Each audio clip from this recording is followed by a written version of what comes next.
Dear students of class 11th, welcome. Prashant sir here. आज हम लोग कुछ मिसलेनियस एग्जांपल्स लेके आए हैं क्लास 11th के एनसीईआरटी से ही हैं। तो ये एग्जांपल्स थोड़े से ट्रिकी होते हैं क्योंकि लैंग्वेज बेस्ड क्वेश्चंस, इनमें कोई प्रैक्टिकल प्रॉब्लम नहीं है जो हम न्यूमेरिकल वैल्यूज़ को लेके सॉल्व कर सकें। तो देखते हैं सबसे पहले कि इन क्वेश्चंस को अटैम्प्ट कैसे करना है। तो पहला क्वेश्चन हमारे पास, show that A union B equals to A intersection B implies that A equals to B. तो मैं इसके लिए आपको एक सबसे पहले इंपॉर्टेंट चीज़ बता रहा हूँ कि अगर आपने कभी दो चीज़ों को इक्वल प्रूव करना है कि show that set A is equal to set B, तो यहाँ पे एक मस्ट कंडीशन है कि आपको ये दिखाना पड़ेगा कि A is a subset of B and B is also a subset of A. तो आपको पहले तो ये दिखाना पड़ेगा कि A is a subset of B and B, equal set लगा दिया, B is a subset of A। तो इन दोनों केसेस को अगर हम कंक्लूड करें कि A is a subset of B and B is a subset of A, इन दोनों से कंक्लूजन क्या निकलेगा कि भाई A इक्वल्स टू B होगा। ये सबसे इम्पॉर्टेंट चीज़ है इन क्वेश्चंस को अटेम्प्ट करने की। तो अब हम क्या करते हैं कि जो चीज़ गिवन है उससे कुछ हेल्प लेके चलेंगे। लेट करते हैं एक एलिमेंट ए है, एक एलिमेंट ए है which belongs to A union B. एक एलिमेंट ए है जो बिलोंग कर रहा है किसको, ए यूनियन बी को। अगर ए यूनियन बी को बिलोंग कर रहा है तो it implies that A must belong A intersection B also. क्यों? क्योंकि A union B A intersection B के इक्वल है। तो आप लिख सकते हैं A union B equals to A intersection B. तो ए को ए इंटरसेक्शन बी में भी बिलोंग करना पड़ेगा। थोड़ा सा और पीछे चलते, लेट कर लेते हैं ए बिलोंग कर रहा है सेट ए में। यहाँ लेट नहीं करिए आप, इससे पहले एक और लाइन में पहले लेट करके चलिए कि let an element A, arbitrary element A which belongs to set A, if it belongs to set A, तो हमने यहाँ पे कहा है कि लेट कि then A belongs to A union B, and if A belongs to A union B, it must belong to A intersection B, because in question it is mentioned that A union B is equal to A intersection B. अब अगर A belong कर रहा है A intersection B में, यानी A is a common element between A and B, then A must be in set B. A में तो हो नहीं सकता क्योंकि A में तो पहले से ही है। तो ए किसको भी बिलोंग कर रहा है, बी को भी बिलोंग कर रहा है। इसका मतलब हम ये कह सकते हैं कि A is a subset of B. क्यों? क्योंकि ए बिलोंग कर रहा है ए में भी और ए एलिमेंट बिलोंग कर रहा है बी में भी।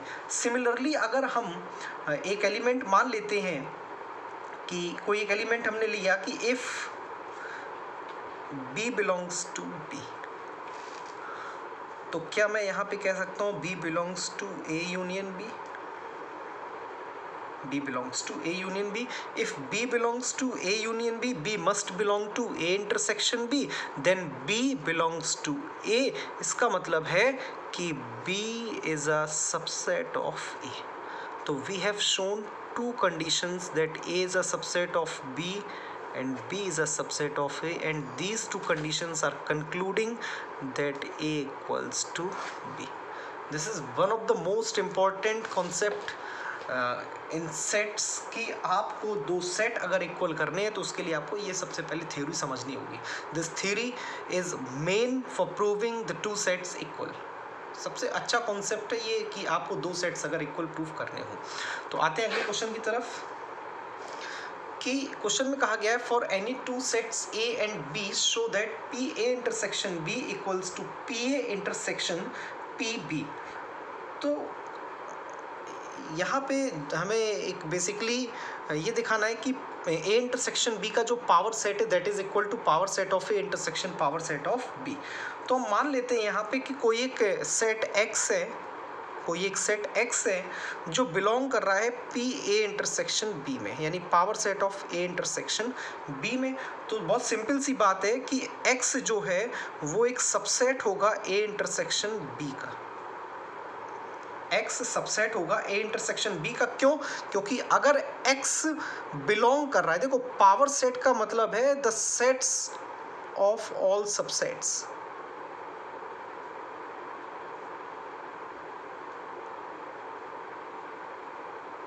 जब पावर सेट की बात करेंगे तो सेट बिलोंग करता है, यहाँ पे आप इस चीज़ को नोट कर लीजिए, अ सेट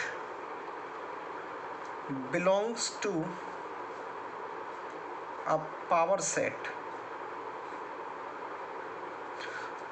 लेकिन अगर वो पावर सेट नहीं है तो वो सबसेट होगा। अगर वो पावर सेट नहीं है तो वो सेट बिलोंग नहीं करेगा। A set is a subset. यहाँ पे अब दूसरा स्टेटमेंट लिखेंगे तो सबसेट आ जाएगा, कब? जब पावर सेट नहीं होगा। तो x is a subset of a intersection b मैंने लिख दिया। तो बहुत सिंपल सी बात है, अगर x a इंटरसेक्शन b का सबसेट है तो x a का सबसेट होगा और x b का सबसेट होगा। x a का सबसेट होगा और x b का सबसेट होगा। तो क्या मैं यहाँ से ये कह सकता हूँ कि अगर x a का सबसेट है तो x बिलोंग करेगा pa को, एंड अगर x b का सबसेट है तो x बिलोंग करेगा pb को। x बिलोंग करेगा pa को और x बिलोंग करेगा pb को, यानी x बिलोंग कर रहा है दोनों को, यानी pa इंटरसेक्शन pb। तो मैंने यहाँ पे क्या दिखाया? मैंने यहाँ पे दिखा दिया है कि A intersection B is a subset of PA intersection B is a subset of PA intersection PB। अब आपको क्या करना है? अब आप एक दूसरा सेट मान के चलिए Y, जो बिलोंग कर रहा है PA इंटरसेक्शन PB को। फिर से यहाँ पे दूसरा केस शुरू कर रहे हैं, लेट कर रहे हैं y belongs to pa intersection pb।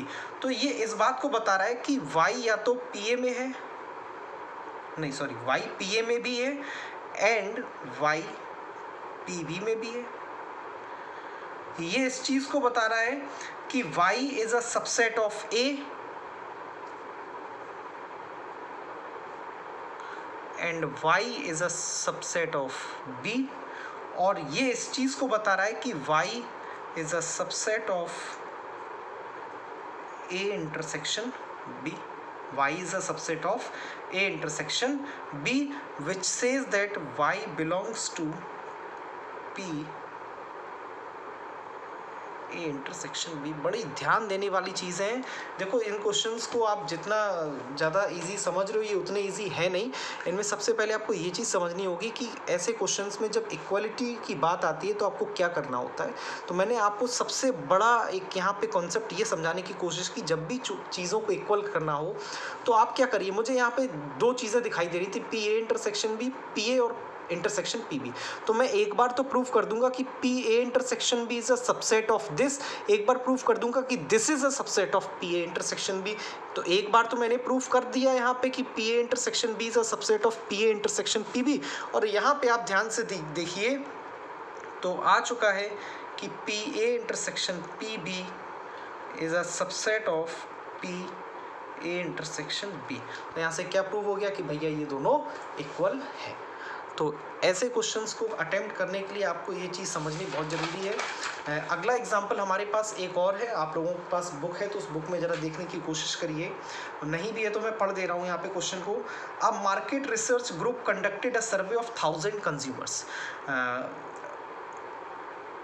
And reported that 720 consumers like product A. 720 consumers ऐसे थे जिनको प्रोडक्ट ए पसंद था, पूरा के पूरा प्रोडक्ट ए, और 450 कंज्यूमर्स ऐसे थे जिनको पूरा की पूरा प्रोडक्ट बी पसंद था।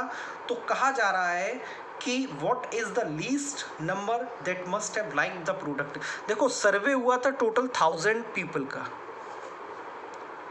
जिसमें से ये टोटल हो चुके हैं 1170।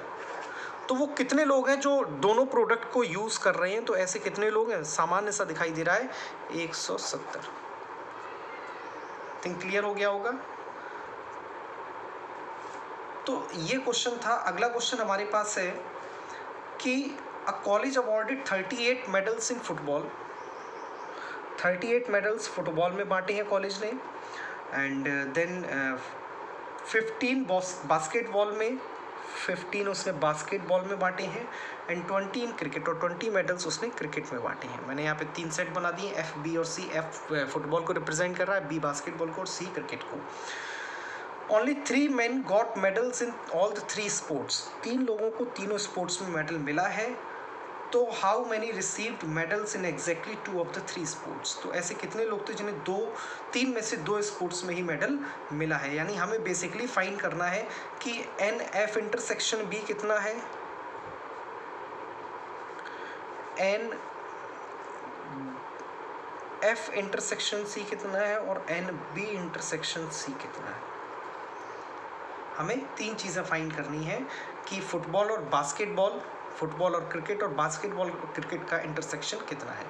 तो आप ज़रा ध्यान दीजिए कि 38 यहाँ पे और 15 यहाँ पे, तो आपके पास एक फॉर्मूला भी है, n F union B union C equals to n F plus n B plus n C minus n F intersection B minus n B intersection C minus n F intersection C plus n F intersection B intersection C. तो हमारे पास total कितने थे, total हमारे पास college ने 38 medals football में distribute किए हैं, 15 basketball में, 20 क्रिकेट में, ये 3 हमने छोड़ दिए हैं, पहला, दूसरा और तीसरा, और 3 जो हैं तीनों को बांटेंगे, टोटल 58 थे। तो ये यहाँ पे लाए हम तीनों ब्रैकेट, 38 + 5 43, 53, 73, 76 माइनस 58 18, यानी 18 पीपल ऐसे थे जिन्हें 3 में से कोई 2 स्पोर्ट्स में अवार्ड मिला है। तो आई थिंक आज के लिए इतना ही रखते हैं, इतना वीडियो आपको समझ में आया होगा। आगे बढ़ेंगे और कुछ एग्जाम्पल्स और कुछ एक्सरसाइज के क्वेश्चंस को करेंगे। Thank you students.